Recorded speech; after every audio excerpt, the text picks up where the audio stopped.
এখন আমরা কষে দেখি 23-2 আলোচনা করব। 1 নম্বর অঙ্কটি দেখো কি বলছে। আমাদের বাড়ির জানালায় একটি মই ভূমির সঙ্গে 60 ডিগ্রি কোণে রাখা আছে। মইটি 2.2√3 মিটার লম্বা হলে আমাদের এই জানালাটির ভূমি থেকে কত উপরে আছে সেটা হিসাব করতে হবে। প্রথমে আমরা ছবি এঁকে নেই যে কি হবে ছবিটি। ছবি গুরুত্বপূর্ণ বিষয়, এই ছবি আমাদেরকে শিখতে হবে।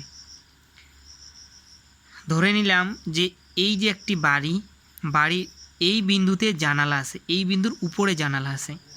তো আমরা এখান থেকে বাড়িটি এত বড় হলে মনে করে নিলাম এখানে জানালা আছে।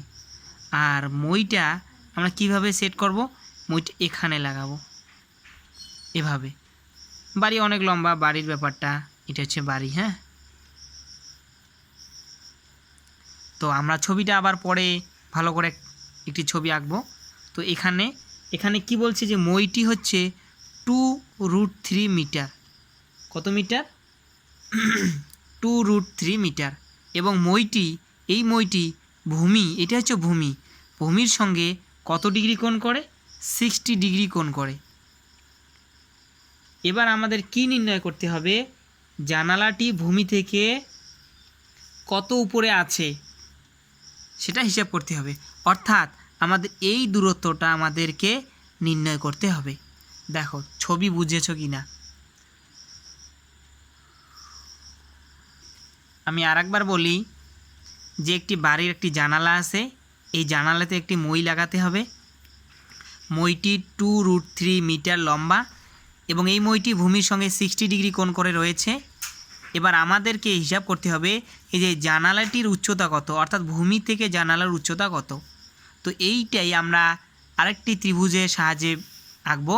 আমরা এভাবে ছবি আঁকবো না পরীক্ষার হলে, যেটা বোঝার জন্য। আমরা যে ছবিটি আঁকবো সেটা কীরকম হবে?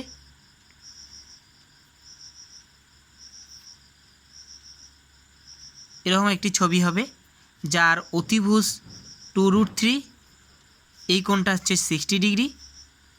আমরা ধরে নিলাম যে এই উচ্চতা হচ্ছে x মিটার। কত মিটার? x metre. শুধু এখানে একক লিখতে হবে না, শুধু x মিটার। এবার দেখো যে এই যে ত্রিভুজ, এই ত্রিভুজটি অবশ্যই একটি সমকোণী ত্রিভুজ। কী ত্রিভুজ? অবশ্যই একটি সমকোণী ত্রিভুজ। সমকোণী ত্রিভুজের এই যে x হচ্ছে লম্ব। কেন লম্ব? কারণ হচ্ছে না 60 ডিগ্রির অপোজিটে যে থাকবে সে হচ্ছে লম্ব, আর এ হচ্ছে অতিভুজ। এবং অতিভুজ আর লম্বের মধ্যে যে সম্পর্ক সেটা হচ্ছে সাইন অথবা কোসেক। লম্ব বাই অতিভুজ সাইন, অতিভুজ বাই লম্ব হচ্ছে কোসেক। তো আমরা এখান থেকে পাবো যে সাইন, আমরা এর নাম দিয়ে দিই এ বিন্দু, বি বিন্দু, এ সি বিন্দু। এবার দেখো সাইন এ বলতে পারি অথবা 60 ডিগ্রি বলতে পারি। সাইন 60 ডিগ্রি ইকুয়াল টু কী হবে? লম্ব বাই অতিভুজ।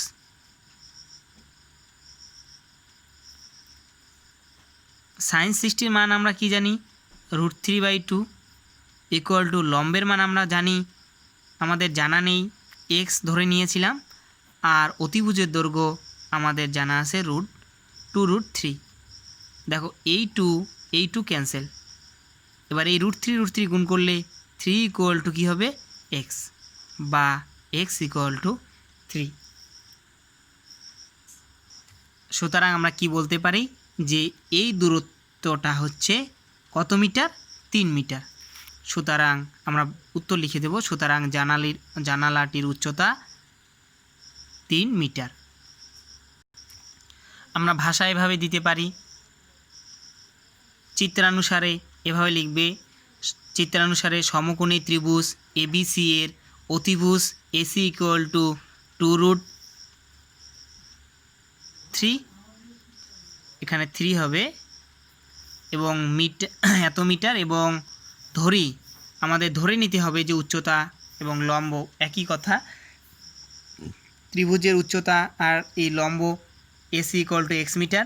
সুতরাং সাইন এ অর্থাৎ এ বিন্দুতে যে কোণটি তৈরি হয়েছে সাইন এ ইকুয়াল টু লম্ব বাই অতিভুজ, এখানে সাইন এ এর মান হচ্ছে 60 degree, sine 60 degree equal to x by something, হ্যাঁ এখানে 3 হবে। ক্যালকুলেশন করে আমরা পেলাম এক্স ইকুয়াল টু কত, এক্স ইকুয়াল টু 3।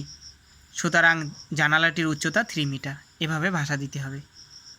এবার 2 নম্বর অঙ্কটি দেখো যে এবিসি সমকোণী ত্রিভুজ যার বি কোণটি সমকোণ। এই কথাটা গুরুত্বপূর্ণ কথা যে কোন কোণটি সমকোণ এবং কোন কোণটির মান কত সেটা জানতে হবে আমাদের। বি কোণটি সমকোণ এবি 8√3 বিসি 8 সেমি হলে এসিবি এবং বিএসি এর মান হিসাব করে লিখি।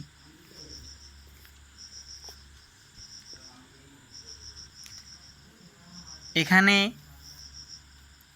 আমাদের কোন কোণ সাপেক্ষে করতে হবে, যে এসিবি এই কোণের সাপেক্ষে আমাদেরকে হিসাব করতে হবে যে এই কোণটি, এই যে উপরের কোণটি হচ্ছে সি কোণ, এসিবি মানে হচ্ছে সি কোণের সাপেক্ষে। তো আমরা এসিবি কোণের সাপেক্ষে লম্ব কোণটা, যে এই কোণের সাপেক্ষে এই সি কোণের সাপেক্ষে লম্ব হচ্ছে এবি, এই কথাটা আমরা লিখলাম যে এসিবি কোণের সাপেক্ষে লম্ব হচ্ছে এবি এবং ভূমি হচ্ছে বিসি। সুতরাং লম্ব এবং ভূমির মধ্যে কী relation, tan ACB equal to লম্ব বাই ভূমি। লম্বের মান হচ্ছে এবি আর ভূমির মান হচ্ছে বিসি। এবার লম্বের মান আমরা জানি 8√3, লম্বের মান হচ্ছে 8√3, ভূমির মান হচ্ছে 8। ক্যালকুলেশন করলে √3 আসে। এই √3 মানেই হচ্ছে tan 60 লিখতে পারি। কি লিখতে পারি, tan 60। তাহলে দেখো যে tan ACB equal two tan 60 এর মানে হচ্ছে, এখানে সুতরাং চিহ্ন দিবে, সুতরাং কোণ এসিবি ইকুয়াল টু 60 ডিগ্রি। আবার বিএসি কোণটি, বিএসি অর্থাৎ এই কোণটি, এই কোণের অপোজিটে আসে হচ্ছে সিবি, তো সিবি হচ্ছে লম্ব। আর এই কোণের সঙ্গে যে রেখা আছে এবি, এবি হচ্ছে ভূমি। তো লম্ব আর ভূমির মধ্যে রিলেশন হচ্ছে ট্যান অথবা কট, যে কোনো একটি নিলেই হবে। তো ট্যান এ কোণ অর্থাৎ বিএসি কোণ, এখানে এ কোণ বললেও হবে, বিএসি কোণ বিএসি এভাবে বললেও হবে। ট্যান বিএসি ইকুয়াল টু লম্ব বাই ভূমি, লম্বের মান বিসি আর ভূমি হচ্ছে এবি। তো আমরা মান বসানোর পরে দেখলাম যে 1/√3 আসে। 1/√3 কিসের মান, tan 30 মান। কিসের মান, 1/√3 হচ্ছে tan 30 মান। তো আমরা এখানে tan 30 লিখে দিলাম। তো উভয় দিকে tan কাটা যাবে না, ক্যান্সেল বাদ দেওয়া যাবে, মনে মনে বাদ দিতে হবে, সুতরাং লিখতে হবে। সুতরাং বিএসি ইকুয়াল টু 30 ডিগ্রি, এভাবে করতে হবে। এবার আমরা 3 নম্বর অঙ্কটি করব। দেখো 3 নম্বর অঙ্কে কি বলছে, এবিসি সমকোণী ত্রিভুজ। এটা অবশ্যই বলতে হবে সমকোণী ত্রিভুজ যার বি কোণটি 90 ডিগ্রি। কোন কোণটি 90, বি কোণটি। এ কোণটি 30 ডিগ্রি এবং এসি বাহুর দৈর্ঘ্য 20 সেমি। বিসি এবং এবি বাহুদ্বয়ের দৈর্ঘ্য হিসাব করে লিখি। এই অঙ্কে ছবি অনেক গুরুত্বপূর্ণ। ছবি ভালো করে বুঝতে হবে, ছবি আঁকা শিখতে হবে, ছবি ভালো করে পরীক্ষার খাতাও লিখতে হবে। এই যে এরকম একটি ত্রিভুজ যার বি কোণটি 90 ডিগ্রি, অর্থাৎ এই কোণটি হচ্ছে বি কোণ। এ কোণটি 30 ডিগ্রি, অর্থাৎ ছোট কোণটি 30 হবে, তাহলে এইটা হচ্ছে এ কোণ, এর মান হচ্ছে 30 ডিগ্রি। অপর কোণটির মান হচ্ছে, অপর বিন্দুটি সি। আমাদের আর কি বলা আছে যে এসি 20 সেন্টিমিটার, 20 সেন্টিমিটার। তাহলে এবি আর বিসি বাহুর দৈর্ঘ্য আমাদেরকে নির্ণয় করতে হবে। তো আমরা কি করব, আমরা প্রথমে এই অঙ্কটা অনেকভাবে করা যায় এবং অনেক ছোটোভাবে করা যায়। তো আমি এখানে বড় করে করাচ্ছি, তোমরা পরবর্তীতে ছোট করে করা শিখবে অথবা শেখানো হবে। দেখো এখানে আমরা প্রথমে এ বি এর দৈর্ঘ্য নির্ণয় করব, অথবা এসবিসি। আচ্ছা, এ বি এর দৈর্ঘ্য নির্ণয় করি। তো অতিভুজ আর ভূমির সঙ্গে কি রিলেশন? অতিভুজ আর ভূমির সঙ্গে রিলেশন কস। কি রিলেশন? কস রিলেশন। দেখো, আর যদি আমরা এই দুটোর মধ্যে রিলেশন তৈরি করি তাহলে সাইন রিলেশন হবে। এই দুটোর মধ্যে রিলেশন কি হবে? কস এ ইকুয়াল টু কী হবে? কস এ। কস মানে কি? ভূমি বাই অতিভুজ। ভূমি হচ্ছে এ বি আর অতিভুজ হচ্ছে এসি। বোঝা গেল? এই কোণের সাপেক্ষে ভূমি, এই কোণের সাপেক্ষে অতিভুজ।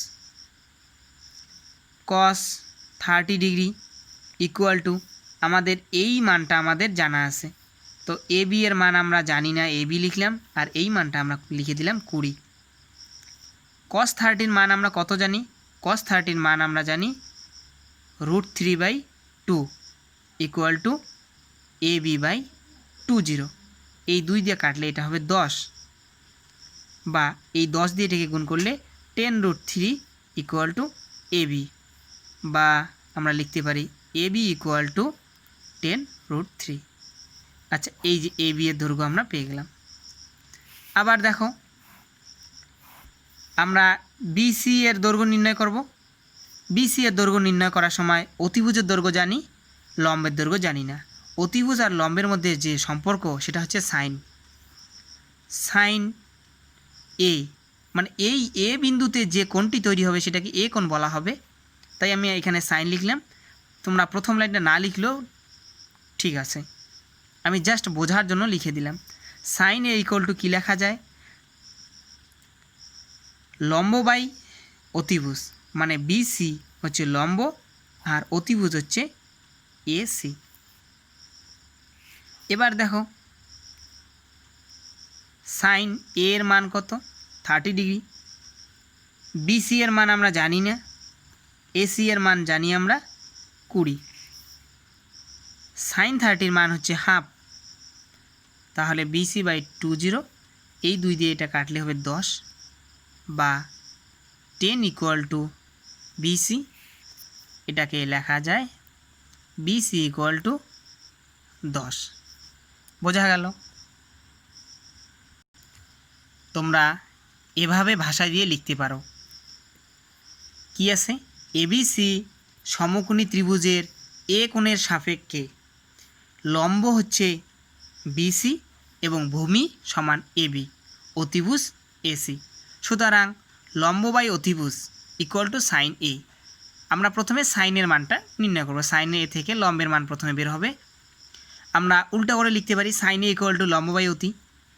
লম্বের মান হচ্ছে বিসি আর অতিভুজের মান আমরা একবারে বসিয়ে দিলাম 20। এখানে সাইন 30 ডিগ্রি, এ কোণের মান 30 ডিগ্রি। সাইন 30 মান হচ্ছে হাফ, ক্যালকুলেশন করলে বিসি এর মান বের হবে 10। এবার পরের অংশটি দেখো, আবার আমরা কি লিখতে পারি? ভূমি বাই অতিভুজ equal to cos A degree, কস এ। তো ভূমির মান হচ্ছে এবি, অতিভুজের মান এসি ইকুয়াল টু কস 30। এখানে আমরা বজ্রগুণ করে দিলাম, AB equal to AC into আর কস 30 মানটা √3/2। আমরা এখানেও মান বসাতে পারি, আমরা বজ্রগুণ করার পরে মান বসাতে পারি। এসি এর মান হচ্ছে 20, কাটলে কি আসবে? এবি এর মান আসবে 10√3। আমরা এভাবেও লিখতে পারি, অথবা আগের মতো করেও লিখতে পারি। একাধিক নিয়মে করা যায়। এবার আমরা 4 নম্বর অঙ্কটি করব। 4 নম্বর অঙ্কটিতে কি বলছে? পি কিউ আর সমকোণী ত্রিভুজ, যার কিউ কোণটি 90 ডিগ্রি, আর কোণটি 45 ডিগ্রি। যদি P R equal to 3√2 metre হয়, তাহলে এই রেখা দুটির দৈর্ঘ্য আমাদেরকে নির্ণয় করতে হবে।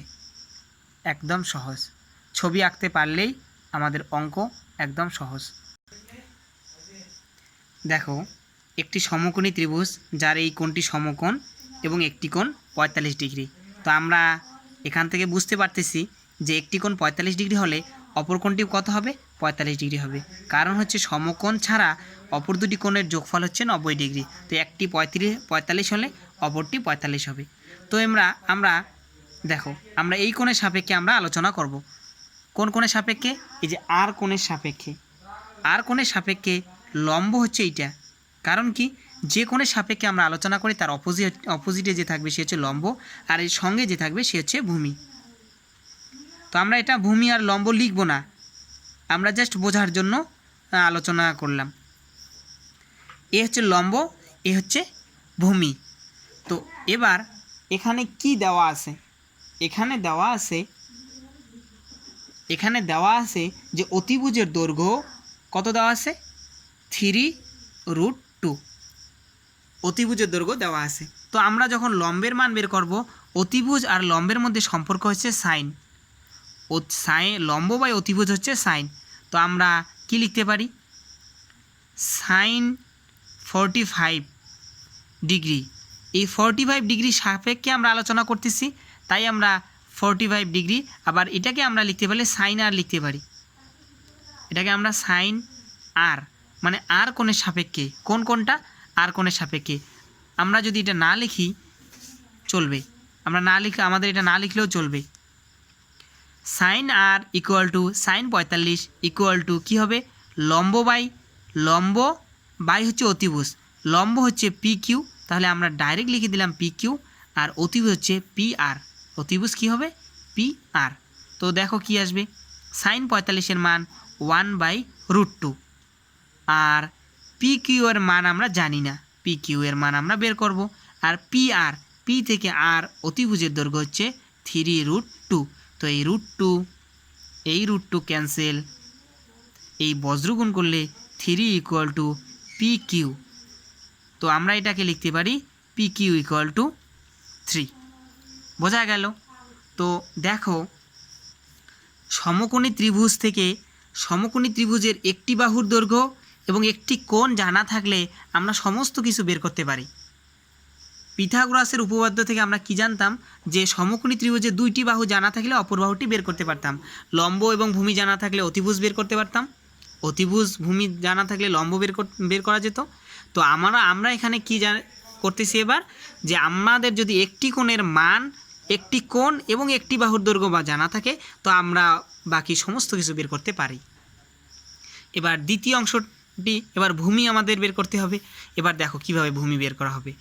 আমাদের যেহেতু অতিভুজের দৈর্ঘ্য দেওয়া আছে, ভূমির দৈর্ঘ্য বের করতে হবে, তাহলে অতিভুজ আর ভূমির মধ্যে যে সম্পর্ক সেটা হচ্ছে কস আর, অথবা কস আর মানে এই যে আর, এটাকে আমরা লিখতে পারবো cos 45। আমরা এটা না লিখলেও পারবো, এটা না লিখলেও ঠিক আছে। cos 45 ডিগ্রি ইকুয়াল টু কী হবে, ভূমি বাই অতিভুজ। ভূমি হচ্ছে কিউ আর অতিভুজ হচ্ছে পি আর। তো দেখো এখানে কি হবে, cos 45-এর মান 1/√2, আর আমরা কিউ আর এর মান বের করব, আর পি আর এর মান আমাদের জানা আছে 3√2। এই √2 ক্যান্সেল হবে, এই 3 এই দিকে আসবে, তাহলে কিউ আর।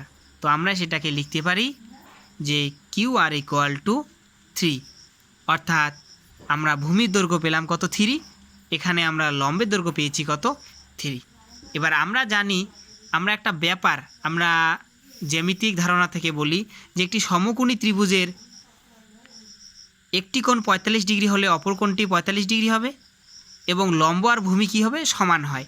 তো আমরা সেটাও এখানে প্রমাণ করলাম, যে যখন 45 ডিগ্রি কোণ হবে একটি কোণ, অপরটি 45 হবে, তো লম্বের মানও আমরা 3 পেলাম, আর ভূমির মানও আমরা 3 পেলাম। প্রথম অংশটিকে আমরা এভাবে ভাষা দিয়ে লিখতে পারি, যে সমকোণী ত্রিভুজ এবিসি এর আর কোণের সাপেক্ষে লম্ব ইকুয়াল টু পি কিউ এবং ভূমি ইকুয়াল টু কিউ আর। সুতরাং সাইন আর মানে হচ্ছে ওই 45 ডিগ্রি, আর equal to P Q by P R, লম্ব বাই অতিভুজ।